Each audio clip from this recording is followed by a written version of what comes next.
Next है हमारा topic intrauterine foetal death. देखो, इंट्रायूटेराइन फीटल डेथ को हम लोग स्टिल बर्थ भी बोलते हैं। मतलब अगर 28 वीक के बाद बच्चे का डेथ हो गया टिल टर्म कभी भी, तो हम लोग उसको बोलेंगे स्टिल बर्थ। उसका दूसरा नाम है इंट्रायूटेराइन फीटल डेथ। अगर उसके पहले हुआ डेथ तो उसको बोलेंगे हम लोग एबॉर्शन। क्या बोलेंगे? 28 वीक के पहले एबॉर्शन और 28 वीक से टर्म तक स्टिल बर्थ। तो ये intrauterine foetal death also known as still birth is the death of fetus in the uterus after the period of viability। Period of viability मतलब कि कब तक हम लोग ऐसा समझ सकते हैं कि बच्चा अब इंडिपेंडेंट हो गया अपने एग्जिस्टेंस के लिए। मतलब कि इसके बाद हम बच्चा को अगर कुछ हम अपना आर्टिफिशियल या कोई भी हेल्प दें तो बच्चा को हम लोग बचा सकते हैं। इसको बोलते हैं period of viability. I 28 week of gestation in India. हर कंट्री में अलग अलग है पीरियड ऑफ वाइबिलिटी। क्या बोला था? बचा सकते हैं? मतलब जैसे बच्चा को 28 वीक में तुम सी सेक्शन करके निकाल दिया, तुम उसको निकी हुई सब में रखोगे तो बच्चा को तुम बचा सकते हो। मतलब तुम अगर तुमसे लेकिन 24 वीक का बच्चा को बचाना बहुत मुश्किल होता है इंडिया में। जैसा मान लो जैसा इंफ्रास्ट्रक्चर है हमारे पास, जैसा मतलब लोगों का लाइफस्टाइल है, ठीक है। तो इंडिया में पीरियड ऑफ वाइबिलिटी को हम लोग 28 वीक रखे हैं कि मतलब 28 वीक के पहले का बच्चा को हम मान लेते हैं कि तुमको नहीं बचोगे। यूके में 24 वीक, मतलब हम 24 वीक में ही बचाया निकाला वो बच्चा को हम सरवाइव करवा सकते हैं। यूएसए में 20 वीक ओनली। मतलब समझ रहे कितना डेवलप्ड है। 20 वीक का बच्चा कोई बचा लेता है। तो और एमटीपी का एज लिमिट क्या रखा है? यूएसए 20 वीक, क्योंकि मतलब एमटीपी मतलब मेडिकल टर्मिनेशन ऑफ प्रेगनेंसी। मतलब 20 वीक के बाद वाला को तो बचा ही लेंगे। तो 20 वीक के पहले वाला को अगर नहीं बचा पा रहे हैं तो हम लोग प्रेगनेंसी को टर्मिनेट कर लेते हैं। तो अच्छा बात तो है। यूके में भी 24 वीक में भी हम बचा सकते हैं, उसके पहले नहीं बचा सकते तो तुम एमटीपी करो, कोई दिक्कत नहीं है। इंडिया में प्रॉब्लम क्या है बहनचोद? इंडिया में बोलता है कि हम 28 वीक वाले को ही बचा सकते हैं, लेकिन एमटीपी आप 20 वीक वाले को कर सकते हैं। मान लो हमको 22 वीक में किसी को पता चला कि इसको ये बच्चा ठीक नहीं है, हमको इसको हटाना पड़ेगा, तब तो दिक्कत हो जाएगा। फिर उनको एमटीपी के लिए हमको क्या होगा? फिर बहुत परमिशन लेना होगा, क्योंकि वो तो नहीं हो पाएगा। समझा?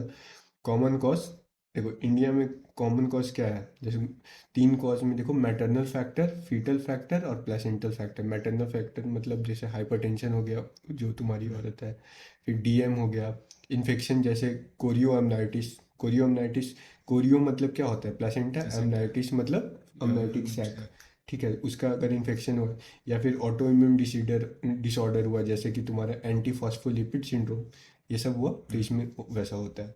फीटल फैक्टर में क्या होगा? जैसे कोई क्रोमोजोमल प्रॉब्लम हुआ, उसके कारण तुम बच्चा को नहीं बचा पाए, वो डेथ हो गया उसका। कंजेनाइटल को एनोमली आ गया, जैसे हार्ट वार्ट में आ गया। ग्रोथ रेस्ट्रिक्शंस, ग्रोथ नहीं कर पा रहा है सही से। प्लेसेंटल फैक्टर जो भी प्लेसेंटा के बारे में जानते हो, placenta previa, abruptio placenta, placental insufficiency मतलब सफिशिएंट अमाउंट में ब्लड फ्लो प्लेसेंटा के थ्रू नहीं हो पा रहा है। या फिर मैटरनल फैक्टर में ट्रॉमा भी छूट गया था। क्लिनिकल डायग्नोसिस, हम कैसे पता करेंगे कि बच्चा मर चुका है क्लिनिकली? तो एब्सेंस ऑफ फीटल मूवमेंट, औरत आएगी बोलेगी बच्चा नहीं है, कुछ भी हिल नहीं रहा है, हम थोड़े चेक वेक करेंगे ऑस्कल्टेट ये सब करके, फिर देखेंगे कोई साउंड ही नहीं आ रहा। यूएसजी में कंफर्म हो जाता है फीटल डिवाइस, क्योंकि उसमें फीटल हार्ट रेट नहीं दिखेगा।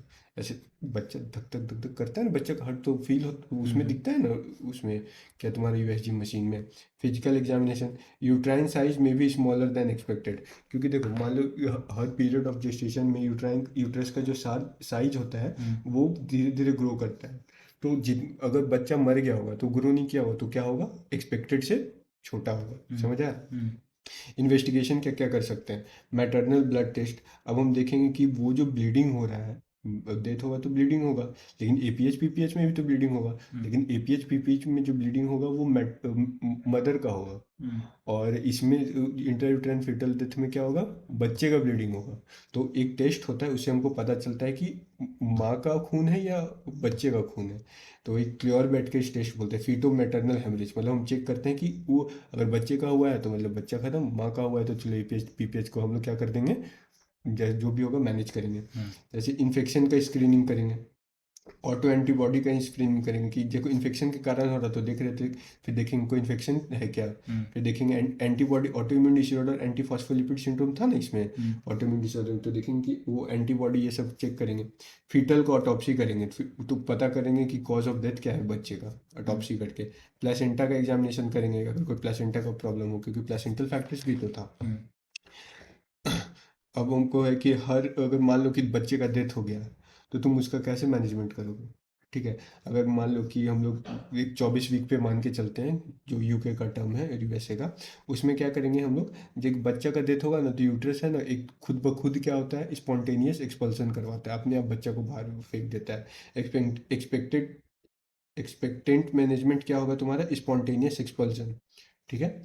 ये खुद ब खुद हो, तुम चाह रहे हो कि ये खुद ब खुद हो जाए, हम क्यों करें, अगर नहीं होगा तो हम क्या करेंगे, बोलेंगे थोड़ा यूट्रस का कॉन्ट्रैक्शन करवा देंगे और बच्चे को बाहर निकाल देंगे। तो यूट्रस का कॉन्ट्रैक्शन फिर वही बात कहाँ से होता है, प्रोस्टाग्लैंडिन से, बताएं तो क्या दे देंगे, prostaglandin. Medical management by misoprostol, misoprostol prostaglandin ही होता है जो यूट्रस का कॉन्ट्रैक्शन कराता है और उसके बाद क्या कराता है उसको, जो डेड बेबी है उसको बाहर निकाल देता है। अगर 24 से 28 वीक है तो इंडक्शन ऑफ लेबर करेंगे और ऑक्सीटोसिन के साथ, और सी सेक्शन करेंगे, इसमें हम वो नहीं करेंगे, ठीक है। चुपचाप 24 से 28 वीक है तो बच्चा का साइज सफिशिएंटली बड़ा है तो हम नहीं चाहेंगे उसको वैसे निकालें, हम चुपचाप क्या करेंगे, उसका काटेंगे, सी सेक्शन से बच्चा निकाल देंगे, बोलेंगे आई एम सॉरी, खत्म।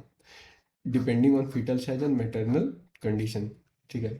28 वीक में भी वही induction of labour and C section according to fetal size and maternal condition, ये हो गया।